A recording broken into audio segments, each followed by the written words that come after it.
What's going on, friends? Logan Myers here for Cinephellas.com, back doing some more quarantine videos.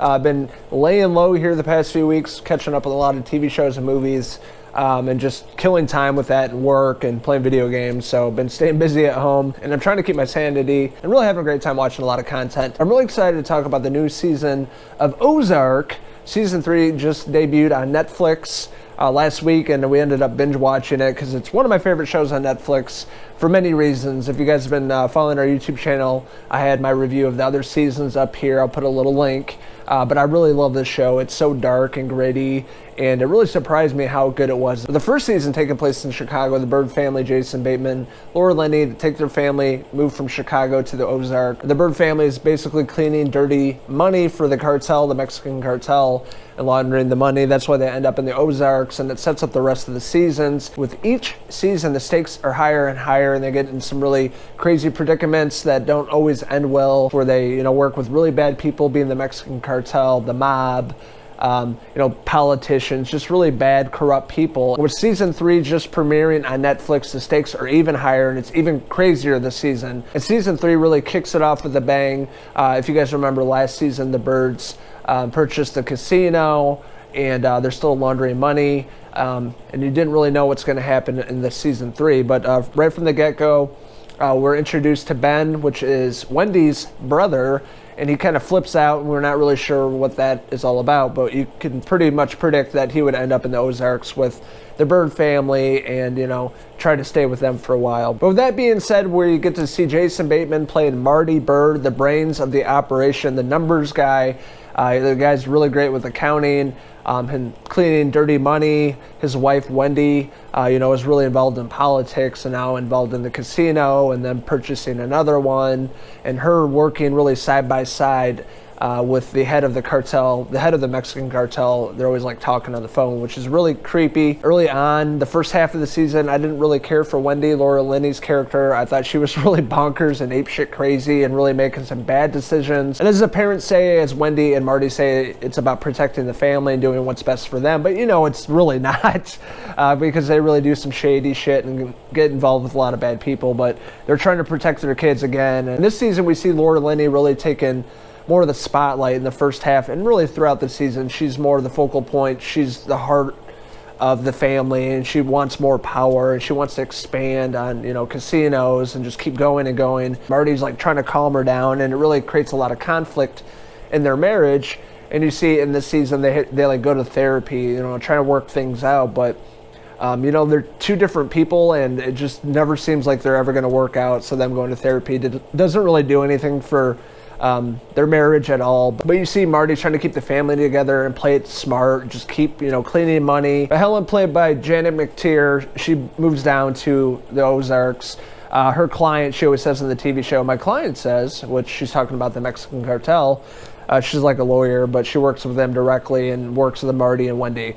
At the beginning of the season, Helen and Wendy are like best friends, but their relationship really changes throughout the entire season, especially at the end. It's very surprising what happens. Wendy eventually, smartens up through like the half of the season. She gets really good. The first half, she was really annoying and like in your face, but she got better towards the second half, and that really had to do with the introduction of her brother Ben, played by Tom Pelfrey.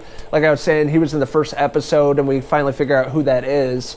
He has a pretty cool introduction. He shows up at the casino and talking to Ruth, played by Julia Garner, one of my favorite characters in the show, and she's always flipping out on everybody, and she's such a little badass, and she doesn't put up with shit from anybody. And she meets Ben while he's at the casino, and that's how they find out that that's Wendy's brother in town. He's looking for him, and I really thought his character was really good. He had a pretty decent arc, and he showed up in like the worst of times when everything's going on with the cartel. And then you have this casino, and then you have the mob in town, the Kansas City mob, and also with the FBI on Marty's tracks. They end up showing up at the casino and the boat. They're going to be there for a while, so they're watching him and making sure nothing illegal's going on there, even though they know Marty's involved with the cartel and he's laundering the money.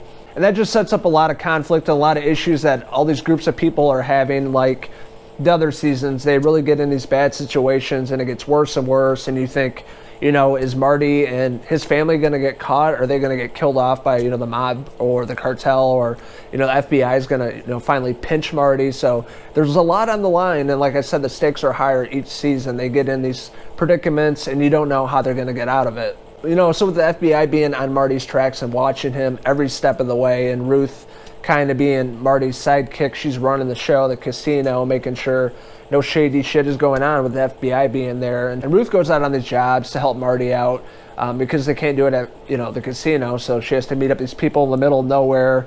And it really sets up a lot of crazy ass scenes having to do with the cartel and some certain characters they introduce as well. But I really love Ruth in this show, Julia Garner. She's a really fantastic actress, wife of Mark Foster from Foster the People. Ooh! What a dreamboat. But she's just a really great actress that gets better and better each season, the way that she's written. Everything that's happened in the Langmores, they're not the greatest people. They're alcoholics, druggies, and they get in some really shady ass shit. But she has a good head on her shoulders, and she's very smart, and she gets better with the business each season, and this season with her running the show at the casino. And she brings so much attitude and sass to the character, and a person I definitely wouldn't want to mess with because she would kick my ass. One of the craziest things I will say about the season is with the cartel kidnapping Marty. He ends up in like some pit in Mexico, and he's listening to death metal over and over again, and he's just down there and he's like going insane, and I could feel for him. What would you do? Would you end up just dying there? That's not a great way to go. So he was really thinking how he can fix this all with the cartel, which really sets up the rest of the season. But I just thought that was a really intense scene in the TV show where Marty is kidnapped and he's like tortured and tormented with music over and over again. They treat him like shit, like a prisoner, barely eating, barely drinking, just on the verge of insanity, and he somehow makes it out on top and thinks of the ultimate plan or scheme, how he's going to work with the cartel and move forward without getting arrested. But probably the best episodes are towards the end of the season. One episode, Jason Bateman goes completely insane and flips out and drops the F-bomb like a million times. And what's great about Jason Bateman, especially in Ozark, with him directing 2 episodes this season and him being a director, he's just really phenomenal behind the camera, and he really creates a really great atmosphere the way he captures these stories, usually darker stories. And with his character and him directing Ozark, he's just very emotionless. Like, he doesn't laugh at all. There's no snarky, sarcastic jokes that we're used to by Jason Bateman in comedies. I don't think he laughs at all. He's just very serious, and he plays that character so well. And that's one of the things I love about Bateman, is him directing and just creating this character of Marty Byrde and being in this situation of protecting his family and also cleaning dirty money. And the final episode is really fantastic too. Very shocking at the very end, something that I did not predict. I'm not going to say too much about that. I don't want to spoil a lot of this because you guys may have not seen the entire season of Ozark, but definitely one of the best episodes of the season. The way they go out with these characters having to do with Marty and Wendy and Helen, and they're not really getting along, and then the cartel, throw the cartel into the whole mix there, and them all being together in Mexico. So as you can imagine, it doesn't really end well for a character, and it totally caught me off guard, but I was shocked and clapping my hands at the same time the way they went out at the very end of this, and then how it could set it up for the upcoming seasons. I think they want to do 5 seasons of Ozark. The showrunner, Chris Mundy, was talking about that. But right now, Netflix hasn't announced another season 4, but I'm assuming we'll get another season the way they ended this one. But overall, season 3 of Ozark, I had an absolutely great time with this.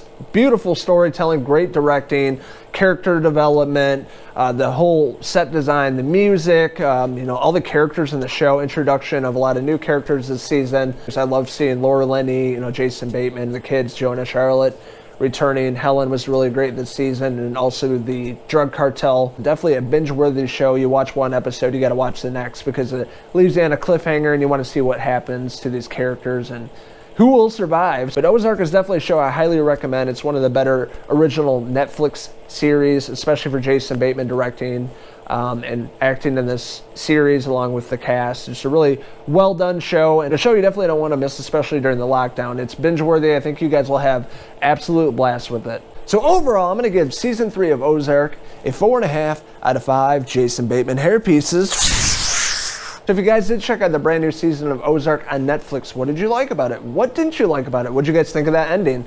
Let us know in the comments below, and don't forget to hit subscribe. This is Logan Meyer signing out with the Byrde family up here. Until the next video review in the quarantine series. Cheers!